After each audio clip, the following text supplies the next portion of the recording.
to Jesus. Welcome to a broadcast by Lord Jesus Christ, the Only Hope program.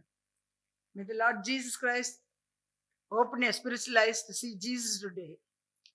Take a moment to get your Bibles and listen to this wonderful message that can change your lives forever. Watch with faith and expectation, you'll be blessed. All glory be to Jesus. எல்லா மகிமையும் ஆண்டவராகிய இயேசு கிறிஸ்து ஒருவருக்கே உண்டாயிருப்பதாக. I praise God and thank Him for giving me this wonderful opportunity and great privilege to continue speaking on the power which was poured out on the day of Pentecost. ஆண்டவராகிய இயேசு கிறிஸ்து மறுபடியும் Pentecost நாளில் ஊற்றப்பட்ட பிதாவின் வாக்குத்தத்தம் அபிஷேகத்தை பற்றி தொடர்ந்து பேசும்படிக்கு கிருபை கொடுத்தபடியால் நன்றியோடு அவரை துதிக்கிறேன். Greetings to all my wonderful viewers. Faithfully, week after week, you're listening to God's word, and the word of God and the Spirit of God totally is going to transform your lives forever. வாரமா உண்மையா கேட்டுக்கொண்டிருக்கிற இந்த செய்திகள் கேட்டுக்கொண்டிருக்கிற உங்க ஒருத்தர் மேலேயும் கர்த்தர் வல்லமை இறங்கி அவரோட வார்த்தை உங்களை மாற்றி அக்னி உங்களை எழுப்பி அந்த நாள்ல எப்படி பேசினார்களோ அப்படியே பேசும்படிக்கு கிருபை செய்வாராக. In the next 20 minutes, I pray that the Lord will open your spiritual eyes to get the revelation of how to get the Spirit that was poured out on the day of Pentecost. அடுத்த 20 நிமிஷத்துல ஆண்டவராகிய இயேசு கிறிஸ்து தாமே உங்க மனக்கண்களை திறந்து எப்படி 120 பேர்கள் வந்து பெண்டகாஸ்ட் நாளில் ஊற்றின வல்லமே அபிஷேகத்தை பெற்றுக்கொண்டார்கள் என்று அறியும்படிக்கு நான் உங்களுக்காக வேண்டிக் கொள்கிறேன். If you want prayer, call that number on the screen. Whatever situation you are in, the very instant you call on Jesus, the Spirit is already there. And more than calling any man, Jesus will change your situation, however bad it is. உங்களுக்கு ஜெபம் தேவைப்பட்டா அந்த telephone number கூப்பிடுங்க. மறக்கவே கூடாது. எப்பேற்பட்ட சூழ்நிலையில் நீங்க இருந்தா கூட மனுஷனுக்கிட்ட தொடர்பு வைக்கிறதுக்கு முன்னாடி ஆண்டவரை கூப்பிடும் போது அவர் அங்கேயே இருக்கிறாரு. எங்கேருந்து வர வேண்டிய இல்லை அவசியம். ஒரு நிமிஷத்துலயே எப்பேற்பட்ட சூழ்நிலை நீங்க இருந்தா கூட அவர் மாற்ற வல்லவரா இருக்கிறார். அவரை நாம் வருந்தி அழைப்போமா? பொழிந்திடும் வல்லமை உன்னதத்தில் வல்லமை, ஆவியின் வல்லமை, அக்கினியின் வல்லமை. பொழிந்திடும் வல்லமை உன்னதத்தில் வல்லமை, ஆவியின் வல்லமை, அக்கினியின் வல்லமை. Hallelujah. We are in the middle of what happened on the day of Pentecost in Acts chapter 2, and what was the reason for what happened. நாம் இப்ப தொடர்ந்து அப்போஸ்தலர் நடபடிகள் 2ஆம் அதிகாரத்துல பெண்டகாஸ்ட் நாள் வந்த போது என்ன சம்பவிச்சதை பற்றி பார்த்து கொண்டிருக்கிறோம். பிறகு அது என்னத்துக்காக அப்படி நடந்ததுன்னு சொல்லிட்டு அது நம்ம பார்த்து கொண்டிருக்கிறோம். A question is there, will that happen again today? அப்போ ஒரு சிலர் கேட்குறாங்க, அன்னைக்கு கர்த்தர் வல்லமை ஊட்டினது போலவே இன்றைக்கு செய்வாரா?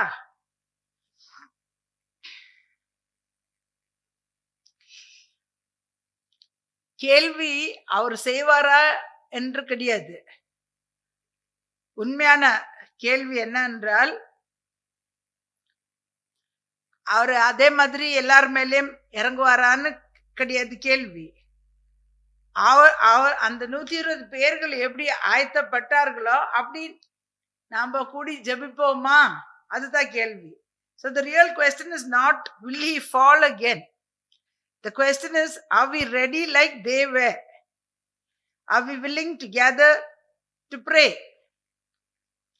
Are we willing to strip ourselves of distraction, to empty ourselves of pride and control until there is room for the wind to move? அப்போ நம்ம அந்த நாள்ல எப்படி 120 பேர் காத்திருந்து ஜெபித்தார்களோ அப்படி வேற எல்லா காரியங்களும் ஒதுக்கி வச்சுட்டு நம்மையே வெறுமையாக்கி வச்சு பெருமையும் எல்லா அதிகாரம் செலுத்தணும்னு இருக்கிற எண்ணங்கள் எல்லாம் எடுத்து வச்சுட்டு அந்த காத்து நம்ம மேல அடிக்கும்படிக்கு இடம் கொடுக்கறதுக்கு நீங்க ஆயத்தப்பட செய்ய ஆயத்தமா? அதான் கேள்வி. Because when the fire falls, everything changes. ஏனென்றால் அக்னி விழும்போது எல்லாம் மாற்றப்படும். The room changes, the voice changes, the city changes, you change. அப்போ அந்த அக்னி விழும்போது அந்த இடம் மாறப்படும், அந்த குரல் மாறப்படும், அந்த பட்டணமே மாறும். நாம் மனுஷன் முற்றிலும் மாறி விடுவார்கள். Hallelujah. That's what Pentecost was, and that's what Pentecost still is. Pentecost நாள்ல அதுதான் சம்பவிச்சது. இப்ப கூட Pentecost நாள்ல சம்பவிக்கணும்னா அப்படித்தான் நடக்க போறது. When the fire fell, it didn't just fill the room, it filled them. அக்னி விழுந்த போது அந்த அரை மட்டும் நெருப்புல அவங்க உள்ளத்துல அது இறங்குனதை பார்க்கிறோம். And when the wind left, they didn't go away. ஆனா காத்தெல்லாம் அடிச்சிட்டு விட்டு போன பிறகு சீஷர்கள் அங்கிருந்து போகல, அங்கே இருந்தார்கள். That might be the greatest miracle of Pentecost.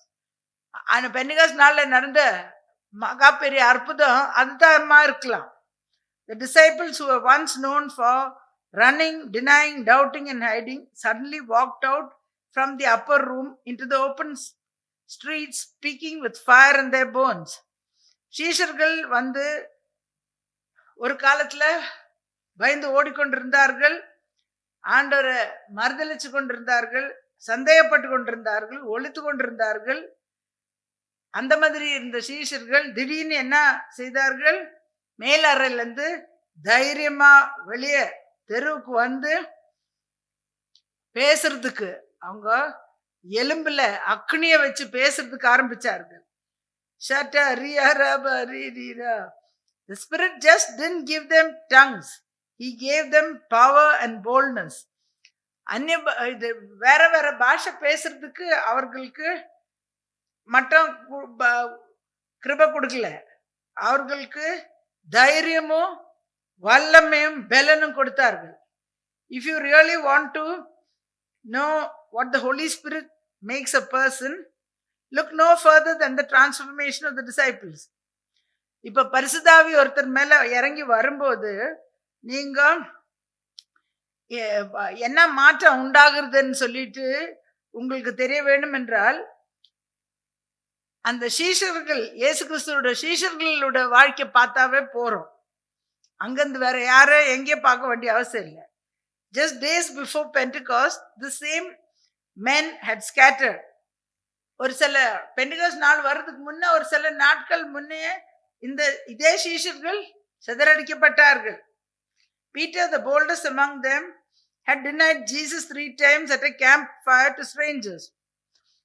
சீஷர்கள் மத்தியில தைரியமா இருக்கிற பேதுரு வந்து இயேசு கிறிஸ்துவ 3 முறை அங்க குளிர் காஞ்சிட்டு இருந்த அந்நியரோடு எனக்கு தெரியாது யார் இவருன்னு சொல்லிட்டு பேசியிருக்கிறார். Thomas demanded proof before belief. தோமா வந்து விசுவாசத்துக்கு முன்னாடி ஆதாரம் கேட்டார்கள். The rest had hidden behind locked doors while Jesus bled in public. பாக்கி எல்லா சீஷர்களும் ஒளிந்து கொண்டார்கள், அறையில பூட்டி ஒளிந்து கொண்டார்கள். ஏனென்றால் இயேசு கிறிஸ்து சிலுவையில் அறையப்பட்டு ரத்தம் சிந்தி கொண்டிருந்தார்கள். Even after the resurrection, some worshipped and others still doubted. ஆண்டவராகிய இயேசு கிறிஸ்து உயிரோடு எழுந்துட்டு பிறகு கூட ஒரு சிலர் பணிந்து கொண்டார்கள், ஒரு சிலர் இன்னும் சந்தேகப்பட்டார்கள். These weren't spiritual giants. இவர்கள்லாம் விசுவாசத்துல வல்லவர்களா இருக்கல. They were scared survivors of a movement that looked like it ended in failure. அவர்களெல்லாம் பயந்து கொண்டு அவங்க ஏக்கமே தோல்வி அடைந்திருக்கிற போலவே, தோற்று போன அவங்க கூட்டத்தில் சேர்ந்தவங்க போலவே அவங்க காணப்பட்டார்கள். Then Pentecost came and everything changed. Pentecost நாள் சடுதியில வந்த போது எல்லாவற்றிலும் மாற்றப்பட்டது பார்க்கிறோம். The Peter who once said, I don't know the man, now stood in front of thousands of people. இந்த பேதுரு இந்த மனுஷனே யாருன்னு தெரியாதுன்னு மறுதளிச்ச பேதுரு வந்து என்ன பண்ணியாச்சு, ஆயிரமான ஜனங்க மத்தியில எழுந்து நின்னார்கள். And said, let all the house of Israel assuredly know this. Israel வீட்டார் அனைவரும் நீங்க அறிய வேண்டிய காரியம் என்னவென்றால் என்று தைரியமா பேசுறதுக்கு ஆரம்பிச்சாச்சு. God has made this Jesus whom you crucified both Lord and Christ. நீங்கள் சிலுவையிலே அறைந்த இந்த இயேசுவே தேவன் ஆண்டவரும் கிறிஸ்துவா மாற்றி இருக்கிறார். Acts chapter 2 verse 36. He didn't soften it, he didn't apologize, he didn't care who was listening. He had seen the risen Christ and now he is filled with his spirit. அப்போ பேதுரு அப்போ பயந்துண்டு என்ன சொல்லுவாங்களோ அந்த ஜனங்கோ இதை பற்றி அப்படின்னு சொல்லிட்டு பயந்து ஒன்றும் பேசல. யார் என்ன கேட்டுருந்தாங்களோ இல்லையோ அவர் கவலையே இல்லை. இயேசு கிறிஸ்து உயிரோட இருந்த இயேசுவை தரிசித்த பிறகு இப்போ அவருடைய ஆவினால நிரப்பப்பட்டிருந்தார்கள். He spoke like him. Then what happened? இயேசுவை போல பேசிக்கொண்டு வந்தார். அப்போ பிறகு என்ன சம்பவிச்சது? The Holy Spirit didn't give them a language, but he gave them a new identity. பரிசுத்த ஆவி வந்தபோது ஒரு பாஷை மட்டும் இல்ல பேசுறது கொடுத்தது, ஒரு புதிய சிருஷ்டியாவே அவர்களை மாற்றினார்கள். He turned fishermen into fishers of men. மீன் பிடிக்கிறவர்களை மனுஷரை பிடிக்கிறவர்களா மாற்றினார்கள். He turned tax collectors into gospel writers. வரி வாங்குறவர்கள் எல்லாம் சுவிசேஷத்தை எழுதுறவர்களா மாற்றினார்கள். He turned a group that once fought over who would be the greatest into a fellowship that shared everything they had and gave glory to God. ஒரு கூட்டம் வந்து யாரு நம்ம மத்தியில பெரியவங்கன்னு சொல்லி சண்டை போட்டு இருந்தவங்க பரிசுத்தாவி அவங்க மேல வந்த போது எல்லாம் அவங்களுக்கு இருந்தது எல்லாம் ஜனங்களோடு பகிர்ந்து கொண்டு தேவனுக்கு மகிமை செலுத்தினார்கள். The context of the boldness matters too. அவங்க இவ்வளவு தைரியம் எப்படி பெற்றார்கள் என்று நம்ம பார்க்கணும். Jerusalem was packed not with allies but people who had cried crucify him just weeks earlier. அப்போ எருசலேம் வந்து ஜனங்களால நிரப்பப்பட்டிருந்தார்கள். ஒரு சில வாரங்க முன்ன ஜனங்க சிலுவையில அறையணும்னு சொல்லி அப்பதான் சொல்லிட்டு இருந்தார்கள். கொஞ்சம் 2 வாரம் முன்ன. The Sanhedrin who had orchestrated Jesus' execution was still in power. அப்போ இயேசு கிறிஸ்துவ சிலுவையில அறையப்பட வேண்டும் என்று சொன்ன அரசாங்கம் கூட அப்போ அதிகாரத்தில் இருந்தார்கள். ரோம் வாஸ் வாட்சிங். ரோமாபுரியில இருந்த ஜனங்க எல்லாம் பார்த்து கொண்டிருந்தார்கள். This was not a safe environment for a revival. ஒரு எழுப்புதல் நடக்கிறதுக்கு சுற்றுச்சூழ்நிலை வந்து சரியா இருக்கல.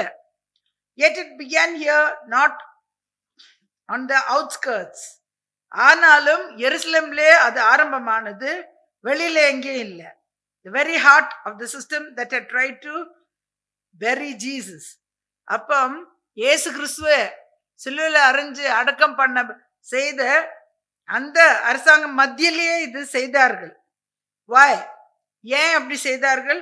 Because the Spirit doesn't come to make you safe, but to make you center of everything. ஏனென்றால் பரிசுத்தாவி உங்க மேல வரும்போது நீங்க பாதுகாப்பா பத்திரமா இருக்கணும்னு செய்யறது இல்ல, உங்களை எல்லார் மத்தியில நிக்க வைக்கிறதுக்காக செய்யறார். The same Spirit, the exact same Spirit is still transforming disciples today. அதே ஆவி பெண்டிகாஸ்ட் நாள்ல ஊற்றப்பட்ட அதே வல்லமை இன்றைக்கும் சீஷர்களை மறுரூபமாக்கி கொண்டிருக்கிறார்கள். The world right now is filled with fear. Fear of rejection. உலகம் இப்போ கூட பயத்தினால நிரம்பி இருக்குது. கைவிடப்பட்ட ஜனங்க பயப்பட்டு கொண்டிருக்கிறார்கள். Fear of cancellation, fear of loss, even in the church. நம்முடைய எல்லா காரியங்களும் ஒழிஞ்சு போயிடும்னு சொல்லிட்டு பயந்துட்டு இருக்காங்க. எல்லாம் எழுந்து போய் விடுமோ இல்லையோ சபையில கூட ஜனங்க பயந்துட்டு இருக்காங்க. Boldness has been replaced by carefulness. அன்னைக்கு பரிசுத்தாவை பெற்றுக்கொண்டவங்க தைரியமா எழுந்து பண்ண மாதிரி இப்போ ஜனங்க பண்ணல. அவங்க யோசிச்சு செய்கிறார்கள். Conviction is often edited for palatability. Many followers of Jesus whisper their faith in public, afraid of offending. அப்போ இருதயத்துல குத்தப்பட்டவர்களா காணப்பட்டார்கள் அன்னைக்கு. ஆனா இன்னைக்கு இயேசுவை விசுவாசிக்கிறவர்கள், விசுவாசம் இருக்கிறவர்கள் என்னங்க ஜனங்க மத்தியில தைரியமா சொல்ல மாட்டேன்றாங்க. அவங்கள தப்பா ஜனங்க புரிஞ்சு கொள்வார்கள் என்று. But the early church just didn't endure the world. ஆனா முதல்ல சபை உலகத்தை பற்றி அந்த நிலவரத்தை பற்றி பார்க்கவே இல்லை. They engaged it with fire in their hearts and the reason wasn't personality. அவர்கள் என்ன செய்தார்கள்? அவங்க உள்ளத்துல இருந்த அக்னி சுற்றில இருக்கிற ஜனங்க மத்தியில தொடர்பு வைத்தார்கள். அவர்களுக்கு அந்த மாதிரி ஒரு பர்சனாலிட்டி இருக்குதுன்னு சொல்லிட்டு பண்ணல. It wasn't because they were extroverts or fearless by nature. இது அவர்களுக்கு தானா இருந்த குணம் கிடையாது, இயற்கையா வந்த தைரியம் கிடையாது. It was because they had encountered the indwelling presence of God. ஏன் அவர்கள் அப்படி மாறினார்கள்? அவங்க உள்ளத்துல ஜீவனுள்ள தேவனுடைய பிரசன்னத்தை சந்தித்தார்கள். This is what Jesus promised in Acts 1:8. இதுதான் வாக்குத்தத்தம். ஆண்டவர் இயேசு கிறிஸ்து அப்போஸ்தலர் நடபடி 1:8 வாக்குத்தத்தம் செய்தது.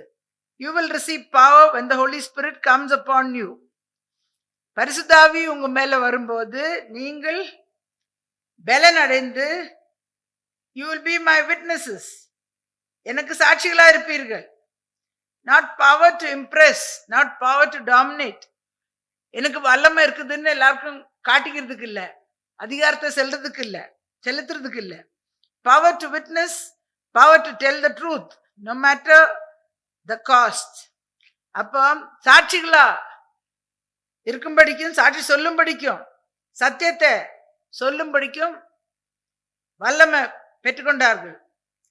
அதுக்கு என்ன விலக்கிரயம் கொடுக்கணுமோ அது கொடுத்து நிக்கிறதுக்காக.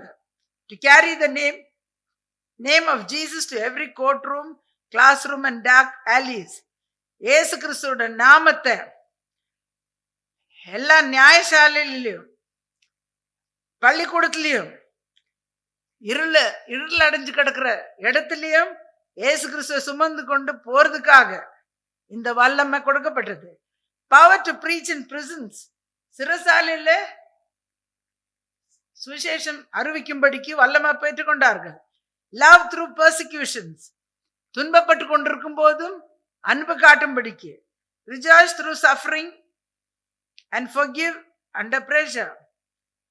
பாடுகளோடு சந்தோஷப்படும்படிக்கும், சூழ்நிலை மாறும்போது ஜனங்களை மன்னிக்கும் படிக்கும். That spirit born boldness. அது என்னவா இருந்தது? பரிசுத்தாவினால தைரியமா இருந்தது. It wasn't temporary. அது கொஞ்ச காலத்துக்காக இருக்கல. It didn't wear off. அது தொடர்ந்து அவர்களுக்குள்ள கிரியை செய்து கொண்டே இருந்தது. Acts chapter 4 verse 13 says, the religious leaders were astonished by the boldness of Peter and John. And they took note that these men had been with Jesus. அப்ப மத குருக்கள் எல்லாம் என்ன பண்ணார்கள்? ஆச்சரியப்பட்டு பேதுரு யோவானோட தைரியத்தை பார்த்து அவர்கள் என்ன கவனிச்சார்கள்? இந்த சகோதரர்கள் இயேசுவோடு கூட இருந்தவர்கள் இல்லையா? That's it. That's the secret. அதுதான் விஷயம், அதுதான் அந்த ரகசியமா இருக்கிறது. They had been with him. அவர்கள் யாரோடு இருந்திருக்கிறார்கள்? இயேசுவோடு இருந்திருக்கிறார்கள். Now they were filled by him. இப்போ அவருடைய ஆவினால இவர்கள் நிரப்பப்பட்டிருக்கிறார்கள். That transformation still happens today. அதே போலவே அவருடைய வல்லமை அபிஷேகம் நமக்குள்ள வரும்போது இன்றைக்கும் மனுஷனை மாற்றிக்கொண்டிருக்கிறது. People who are bound by addiction are setting others free. கட்டுகள்ல இருந்த ஜனங்க விடுதலை ஆயிட்டு வேற ஜனங்களை விடுதலை ஆக்கி கொண்டிருக்கிறார்கள். People who couldn't speak in front of two people now preaching to nations. 2 பேர் முன்னாடி வாய் திறக்காதவங்க வந்து ஜாதிகளுக்கு பிரசங்கம் பண்ணி கொண்டிருக்கிறார்கள் இன்னைக்கு. People who questioned if God could use them now leading end-time ministries. Birth in the fire. என்ன கூட ஆண்டவர் பயன்படுத்த மாட்டார்களா என்று கேள்வி கேட்டுக்கொண்டிருந்தவர்கள் எல்லாம் இன்னைக்கு அக்னியில பறந்த ஊழியங்களை நடத்தி கொண்டு வருகிறார். The Spirit takes trauma and turns it into testimony. பயங்கரமான சூழ்நிலையில நம்ம இருக்கும்போது அது வந்து ஆண்டவர் ஆவியானவர் அது மாற்றிட்டு சாட்சியா எழுப்புறார்கள். Take insecurity and turn it into authority. நமக்கு பயந்திருக்கிற என்ன ஆகப்போதோ என்ன ஏது ஆகப்போதோன்னு தெரியாத இருக்கிறவங்கள அதிகாரத்துக்கு மாற்றுகிறார். Take silence and fill it with a voice that the world can't ignore. அப்போ மௌனமா அவர்களை நிரப்பி ஆவினால நிரப்பி உலகமே அசைந்து போற அளவுக்கு அவங்கள பேச வைக்கிறார்கள். What that means is, if you are afraid, you are a candidate. If you are unsure, you are qualified. இதுக்கு அர்த்தம் என்ன என்றால், நீங்க பயந்திருந்தா இதுக்கு தகுதி இருக்குது. நீங்க என்ன உங்களுக்கு நீங்க படிப்பறிப்பு இருக்குதா அப்படின்னு சந்தேகமா இருந்தா அதுதான் வேணும் இந்த வல்லமை பெற்றுக்கொள்ளும்படிக்கு. If you feel small perfect, நீங்க நான் ஒண்ணுமே இல்லை அப்படின்னு நீங்க நினைச்சிட்டு இருந்தா அந்த தகுதி தான் வேணும் வல்லமை பெற்றுக்கொள்றதுக்கு. So were they, because God doesn't use the strong to make a point. சீஷர்களும் அப்படியே இருந்தார்கள். எல்லா பலமும் எல்லா திறமையும் இருக்கிறவங்களை கொண்டு தேவன் பயன்படுத்துறது இல்லை. He fills the weak to show his power. பலவீனமான பாண்டங்களை எடுத்து அவருடைய வல்லமை வழங்க செய்கிறார்கள். In Romans 9 also we read, I have raised up Pharaoh for this very purpose, to show my power. அப்போ ஃபாரோ பத்தி கூட ரோமர் 9ஆம் அதிகாரத்துல சொல்லுகிறது என்னவென்றால், என்னுடைய வல்லமை விளங்கும்படிக்கு ஃபாரோவை நான் ஏற்படுத்தி வச்சிருக்கிறேன்னு சொல்லிட்டு. The disciples didn't become fearless overnight. ராத்திரியோட ராத்திரி பயம் விட்டு ஓடல சீஷர்களுக்கு. They became filled. That's a difference. அவர்கள் ஆவியினால நிரப்பப்பட்டார்கள். அதுதான் வித்தியாசம். They were filled with the Holy Spirit. They didn't hype themselves up. They humbled themselves down. அவங்க நான் பெரிய ஆள் ஆயிட்டேன்னு சொல்லிட்டு காட்டிக்கல. அவங்க இன்னும் தங்களை தாழ்த்தி கொண்டார்கள். They didn't craft perfect statements. They yielded to a perfect spirit. அவங்க வந்து எல்லாம் சரியா கரெக்டா அவங்க பேசல. ஆனா பூர்ணமான ஒரு ஆவிக்கு தங்களையே ஒப்பு கொடுத்தார்கள். And he did. அப்போ ஆவியானவர் அவங்களை நடத்தினார். What only he could do was that. அது ஆண்டவர் தான் செய்யணும், வேற யாராலே செய்ய முடியாது. If you have been walking through life feeling spiritually quiet, like your witness is gone, dim, like your boldness being buried under the world, might be it is time to come back to the place where they found it. அப்ப நீங்க உங்க வாழ்க்கையில இன்னைக்கு ஒரு ஆராய்ச்சி எடுத்து பார்த்து நீங்க உங்க ஆவிக்குரிய ஜீவிதம் வந்து குறைவா இருக்குதுன்னு உங்களுக்கு தெரியுது என்றால், உங்க சாட்சி வந்து மங்கி இருக்குதா, உங்க தைரியம் கூட அது விட்டு போயிருக்குது போல தெரியுது, உலகத்தின் காரியத்தின் கீழே அப்படின்னு உங்களுக்கு மனசுல இருந்தா, அந்த ஆரம்பத்துக்கு ஆரம்ப நாட்களுக்கு வந்து உங்களை ஒப்பு கொடுக்கிறது ரொம்ப நல்லது. இந்த காலகட்டத்துல நீங்க உங்க நிலவரம் சரியில்லைன்னு சொல்லிட்டு யோசிச்சு கொண்டு இருக்கிறீர்களா? இந்த நேரத்துல இந்த செய்தி கேட்டுக்கொண்டிருக்கிற ஒருத்தரும் ஆரம்பத்துல ஜனங்கள் எப்படி வல்லமை அபிஷேகம் பெற்றுக்கொண்டார்களோ அப்படியே நீங்க 2ஆம் அதிகாரம், அப்போஸ்தலர் 2ஆம் அதிகாரம், லூக்கு 24, 1ஆம் அதிகாரம் அப்போஸ்தலர் நடபடிகள் எல்லாம் வாசிச்சு எப்படி அவங்க ஒப்பு கொடுத்து காத்திருந்தார்களோ அப்படி நீங்க காத்திருந்தா நீங்க பெற்றுக்கொள்ள முடியும், உயிர்ப்பிக்க முடியும். So if you feel that you are not up to the mark, this is a right time to go back to where it all started. If you read Luke chapter 24, Acts chapter 1, Acts chapter 2, how they got the power in the beginning. If you surrender yourself today, when you're hearing this message, the Lord will revive you. Right now, we are in the midst of the years. This month is ending. June month is ending. இப்பொழுது நாம் வருஷங்கள் நடுவில் இருக்கிறோம். இந்த வருஷத்தின் நடுவில் கூட வந்திருக்கிறோம். இப்போ ஜூனு கடைசி நாட்கள்ல நாம் இருக்கிறோம். ஹாபக்குக் தீர்க்கதரிசி மூலமா கர்த்தர் பேசுகிறார். The Lord speaks through his prophet Habakkuk in chapter 3. Lord, I heard what you spoke and I was afraid. Revive your works in the midst of the years. In wrath, remember mercy. அப்போ கர்த்தாவே, நீ பேசினதை கேட்டு எனக்கு பயமுண்டாயிற்று. வருஷங்கள் நடுவில் உன் கிரியை உயிர்ப்பியும், கோபித்தாலும் இரக்கத்தை நினைத்தருளும். நாம் அவரை நோக்கி வேண்டிக் கொள்வோமா? Shall we look to him and call upon him? Lord, in wrath remember mercy. Revive your works in the midst of the years. Hallelujah. அவரை நோக்கி நாம் ஒப்பு கொடுப்போமா? கர்த்தாவே, கோபித்தாலே இரக்கத்தை நினைத்தருளும், வருஷங்கள் நடுவில் கிரியை உயிர்ப்பியும் என்று அவரை நோக்கி வேண்டிக் கொள்வோமா? I'm going to pray for you now. Dear Lord Jesus, I pray that you pour out your Holy Spirit on all of them, Father, who are doubting the power that they already received is not up to the mark. And also those who desire to, for the first time also, to get power from on high. Lord, I pray that you pour out your Holy Spirit upon them to watch and wait in prayer.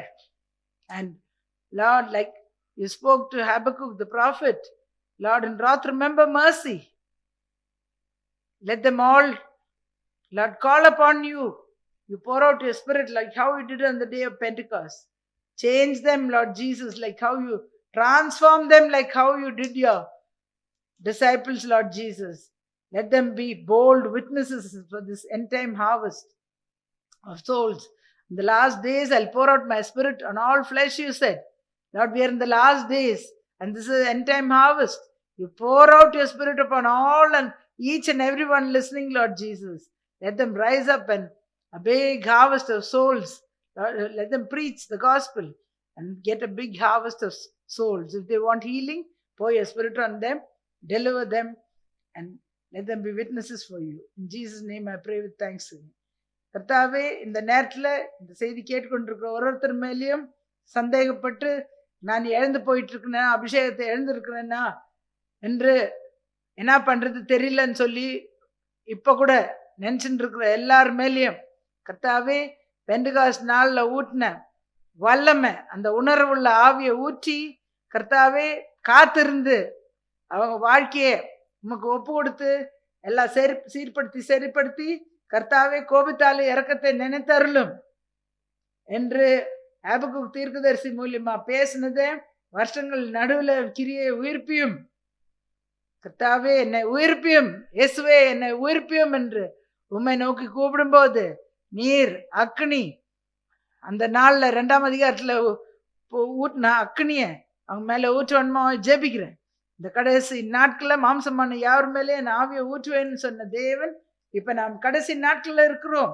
உம்முடைய ஆவியை ஊற்றி உம்முடைய அப்போஸ்தலர்களை போல தைரியமா எழும்பி உண்மையான ரட்சிப்பின் சுவிசேஷத்தை பிரசங்கம் பண்ணி எல்லா ஆத்மாக்களும் ரட்சிப்பு அடைய கர்த்தாவே பேசும்படிக்கு தைரியத்தை ஆவிய ஊற்றவன்மா ஜெபிக்கிறேன். அக்னி ஊற்றான்ற எல்லார் மேலே ஊற்றான்ற கர்த்தாவே உயிர்ப்பியான்ற ஒரு பெரிய எழுப்புதல, ஒரு பெரிய அறுவடை இந்த நாட்களில் பெற்றுக்கொள்ளும்படிக்கு கிருபை இயேசு கிறிஸ்து நாமத்தில் பிதாவே, ஆமென். If this message is a blessing to you, contact us by phone. If you want to uphold this ministry, send your offerings to the telephone number on the screen. We are living in very last days. This is the end time harvest of souls. So whatever you saved up, you honor the Lord and celebrate Him. This is season of Feast of Pentecost. And in festival times, open heavens are there. The Lord will open the windows of heaven and pour out blessings you won't have room enough to keep.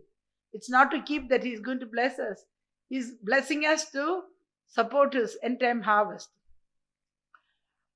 இந்த செய்தி உங்களுக்கு ஆசீர்வாதமா இருந்தா நீங்க அந்த மாதிரி தொடர்பு கொள்ளுங்கள். உங்களுக்கு இந்த ஊழியத்தை தாங்க விரும்பினால் அந்த அக்கௌண்ட் நம்பர்ல உங்க காணிக்கைகளை, தியாகமான காணிக்கையை கர்த்தர் விட்டு தவறவே விட மாட்டாரு.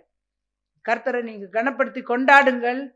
இப்ப கடைசி நாட்கள்ல மாம்சமான யார் மேல ஊற்றுவேன்னா இப்ப கடைசி நாட்கள்ல இருக்கிறோம். நம்ம சேர்த்து வச்சுட்டு இருக்கிறதெல்லாம் இன்னைக்கு ஆண்டவர் வந்துட்டாருன்னா நம்ம எங்கேயும் எடுத்துன்னு போறது இல்லை. ஒண்ணுமே இல்லை, அழிவில்லாத ஆத்மா தான் நம்ம கொண்டு போறோம். இந்த ஊழியத்தை தாங்கும்படிக்கு ஆண்டவரை கனப்படுத்தி ஊழியத்துல விதைங்க. பெரிய அறுவடை. பண்டிகை நாட்கள்ல திறந்த வானம் உண்டு. வானத்தின் பலகனையை திறந்து இடம் கொள்ளாமல் மட்டும் என்னை சோதிச்சு பாருன்னு ஆண்டவர் சொல்றாரு. ஆண்டரை நம்ம சோதிக்க வேண்டிய அவசியம் இல்லை. நீங்கள் கர்த்தரை கனப்படுத்துங்க, கொண்டாடுங்க. ஒரு பெரிய அறுவடையை பெற்றுக்கொள்ள முடியும்.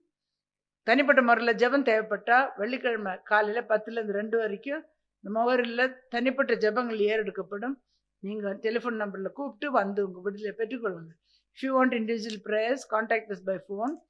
Friday morning 10 to 2, individual prayers will be made for your deliverance. Come and receive your deliverance.